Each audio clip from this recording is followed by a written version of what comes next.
Assalamualaikum warahmatullahi wabarakatuh. Semoga kalian selalu sehat ya, dan selalu dalam lindungan Allah Subhanahu wa Ta'ala. Amin ya Rabbal. Baiklah, kali ini kita akan mempelajari tentang beriman kepada qada dan qadar. Sebelumnya, apakah kalian tahu apa itu qada dan apa itu qadar, dan bagaimana sih perbedaan antara keduanya? Apakah kalian tahu? Kalau tahu, mari kita simak. Nah, baiklah adik-adik, coba kalian perhatikan gambar berikut ya. Di sini ada gambar yang menunjukkan perilaku qada terhadap semua manusia. Allah menciptakan perempuan, Allah menciptakan laki-laki, dan itu adalah ketetapan yang Allah berikan kepada kita semua. Paham sampai di sini? Baiklah anak-anakku, setelah kalian menyimak dari gambar yang sebelumnya, marilah kita akan mengenal bagaimana dan apa itu qada. Qada adalah salah satu ketetapan dan ketentuan yang diberikan oleh Allah Subhanahu wa Ta'ala kepada kita semua sebelum Allah menciptakan kita di muka bumi ini. Dan Allah Subhanahu wa Ta'ala berfirman dalam Al-Quran surat Al-Hadid 22, A'udzubillahi minasyaitonirrajim. Bismillahirrahmanirrahim.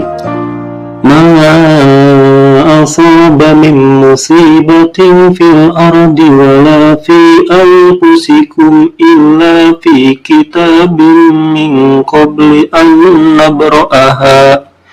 Inna dzalika 'ala Allahi yasir.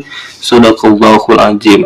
Silakan kalian simak ya artinya, dan di sana ada Lauhil Mahfuz. Sebagaimana yang telah kita ketahui, yaitu qada adalah salah satu ketetapan yang diberikan Allah Subhanahu wa Ta'ala sebelum manusia diciptakan.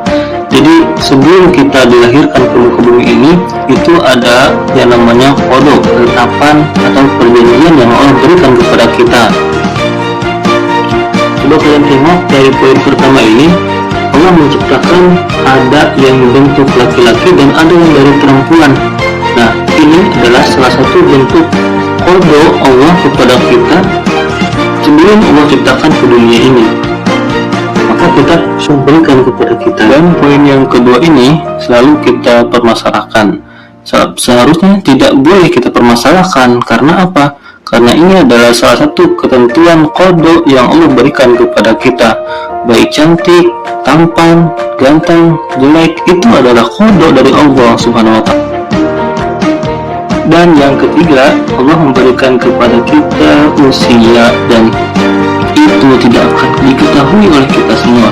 Karena kenapa? Karena Allah menitipkan itu untuk kita bekali akhirat, bukan untuk bermain-main di dunia. Dan poin yang keempat, kita tidak akan bisa menjamin kekayaan kita selama hidup di dunia. Entah ke depan kita akan terus kaya dan ataukah ke depan semakin miskin. Dan itu pun adalah salah satu qada ketentuan dari Allah Subhanahu wa Ta'ala.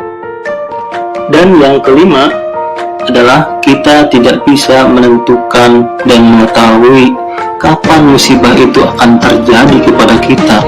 Kematian, gempa, bencana, lain sebagainya, itu pun salah satu qada yang Allah berikan kepada kita. Dan yang terakhir, kita tidak akan pernah tahu masa depan kita seperti apa, baik dari cita-cita kita, kedudukan kita, jabatan kita, dan itu pun semuanya adalah qada yang Allah tetapkan kepada kita. Maka tugas kita adalah berusaha.